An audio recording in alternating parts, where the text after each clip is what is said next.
ദൈവനാമം മഹത്വപ്പെടുമാറാകട്ടെ. സമാധാന സന്ദേശത്തിലൂടെ എന്നെ ശ്രദ്ധിക്കുന്ന എല്ലാ പ്രിയപ്പെട്ടവർക്കും വീണ്ടും വരുന്നവനായ ക്രിസ്തുയേശുവിൻ്റെ നാമത്തിൽ എൻ്റെ സ്നേഹവന്ദനം. മർക്കോസിൻ്റെ സുവിശേഷം 10-ാം അധ്യായം അതിൻ്റെ 46 മുതലുള്ള ഭാഗങ്ങളിൽ അവർ എരിഹോവിലെത്തി. പിന്നെ അവൻ ശിഷ്യന്മാരോടും വലിയ പുരുഷാരത്തോടും കൂടെ എരിഹോവിൽ നിന്ന് പുറപ്പെടുമ്പോൾ തിമായിയുടെ മകനായ ബർത്തിമായി എന്ന കുരുടനായ ഒരു ഭിക്ഷക്കാരൻ വഴിയരികെ ഇരുന്നിരുന്നു. നസറായനായ യേശു എന്ന് കേട്ടിട്ട് അവൻ ദാവീദ് പുത്ര യേശുവേ, എന്നോട് കരുണ തോന്നണമേ എന്ന് നിലവിളിച്ചു തുടങ്ങി. മിണ്ടാതിരിപ്പാൻ പലരും അവനെ ശാസിച്ചിട്ടും ദാവീദ് പുത്ര എന്നോട് കരുണ തോന്നണമേ എന്ന് അവൻ ഏറ്റവും അധികം നിലവിളിച്ചു പറഞ്ഞു. യേശു വഴിയരികിലൂടെ കടന്നു പോകുമ്പോൾ അവിടെ പറയുന്ന തിമായിയുടെ മകനായ ബർത്തിമായി എന്ന കുരുടനായ ഒരു ഭിക്ഷക്കാരൻ. അപ്പോൾ ഈ കുരുടനെ കുറിച്ച് ബൈബിൾ പറയുകയാണ്, കാഴ്ചയില്ല എന്നുള്ളത് മാത്രമല്ല, അദ്ദേഹം ഒരു ഭിക്ഷക്കാരൻ കൂടെയാണ്. സഹായിപ്പാൻ ആരുമില്ലാത്ത, ആശ്രയിപ്പാൻ ആരുമില്ലാത്ത, ഉപജീവന മാർഗം കഴിക്കണമെങ്കിൽ മറ്റുള്ളവരോട് കരം നീട്ടാതെ തനിക്ക് സ്വന്തമായിട്ട് ഒന്നുമില്ലാത്ത ഒരു മനുഷ്യൻ വഴിത്തലക്കിലിരുന്നു കൊണ്ട് യേശു നടന്നു പോകുന്നത് കേട്ടിട്ട് നിലവിളിക്കുകയാണ്, ദാവീദ് പുത്ര എന്നോട് കരുണ തോന്നണം. അവിടെ ഈ നിലവിളിയുടെ മുമ്പിൽ കർത്താവിൻ്റെ കൂടെ വലിയൊരു പുരുഷാരമുണ്ട്. പലരും ഈ കുരുടനായ ഭിക്ഷക്കാരനോട് പറയണം മിണ്ടാതിരിക്കാൻ. എന്നാൽ മിണ്ടാതിരിക്കാൻ പലരും കൽപ്പിച്ചിട്ടും ആ മനുഷ്യൻ അവിടെ മിണ്ടാതിരുന്നിട്ടില്ല.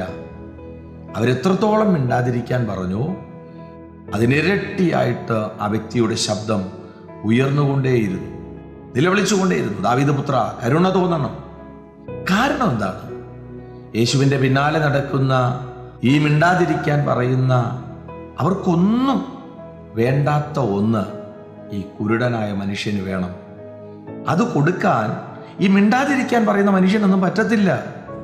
അത് നന്നായിട്ട് ഈ ബർത്തിമായി എന്ന് പറഞ്ഞ കുരുടൻ അറിയാം. അതുകൊണ്ടാണ് ആ മനുഷ്യ ശബ്ദത്തെ ഒന്നും ശ്രദ്ധിക്കാതെ ദൈവശബ്ദമൊന്ന് കേൾക്കാൻ വേണ്ടിയിട്ട് താൻ നിലവിളിക്കുകയാണ്. യേശു അവിടെ നിന്നിട്ട് പറയുന്നുണ്ട് അടുക്കലോട്ട് വരാൻ. അങ്ങനെയാ പറയുന്നത്. അവിടെ പറയുന്നു അവനെ വിളിപ്പീൻ, ധൈര്യപ്പെടുക, എഴുന്നേൽക്കുക. അതുവരെയും ആ ബർത്തിമായി കേട്ട ശബ്ദം മിണ്ടാതിരിക്കുക.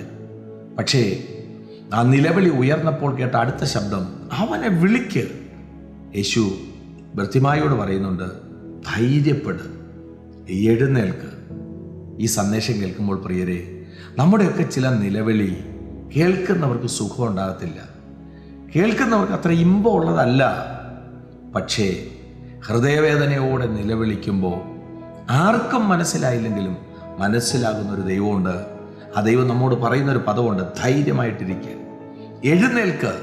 നിലവിളിക്കുന്ന സ്ഥലത്ത് നിന്ന് എഴുന്നേൽക്ക്. ആ കുരുടനോട് പറയുന്നുണ്ട് പൊയ്ക്കൊള്ളുക, നിന്റെ വിശ്വാസം നിന്നെ രക്ഷിച്ചിരിക്കും. ആ സമയം മുതൽ ആ കുരുടൻ കാഴ്ച കിട്ടി. എന്നെ കേൾക്കുന്ന പ്രിയരെ, നമ്മുടെ ജീവിതത്തിനകത്ത് നിലവിളി ഉണ്ടെങ്കിൽ, ആരൊക്കെ മിണ്ടാതിരിക്കാൻ പറഞ്ഞാലും നിലവിളിക്കാൻ റെഡിയാണെങ്കിൽ ഒരു മറുപടി ഉണ്ട്. അങ്ങനെ വിശ്വസിച്ച് സഞ്ചരിപ്പാൻ ദൈവം കൃപ ചെയ്യട്ടെ. വിശ്വസിക്കുക, പ്രാർത്ഥിക്കുക. ദൈവം വിശ്വസ്തൻ. God bless U.